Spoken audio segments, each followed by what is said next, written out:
আলাইকুম গাইস, আমার শ্রদ্ধেয় বড় ভাই, আমাদের বাটির বাংলার গর্বিত সন্তান, যিনি অনেক গান উপহার দিয়েছেন সমাজে।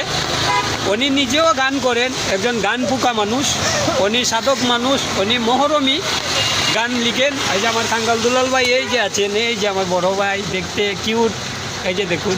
কিছু বলেন ভাইয়া। আসসালামু আলাইকুম গাইস। কি আর বলবো, খুব বেশি বৃষ্টি হচ্ছে, আর বৃষ্টিতে এই যে ছাতা আছে, লোকে ছাতা দিয়ে ঘোরাফেরা করতেছি, ভালো লাগতেছে। কাজীটোলা নুর হোসেন ভাইয়ের দোকানে রং চাকাইতেছি। এই যে আমাদের পাতা চাষা, এই যে আরেক গান পোকা, এই যে আমাদের লাওয়া নদীর তীরে এই পেজে রেগুলার হোসেন ভাইয়ের এই রং চা খুব মজা, এই জন্য এই বৃষ্টিতে ভিজো এই চা খাইতে আই। যারা আছেন আশেপাশে সবসময় আসবেন কাজীটোলা।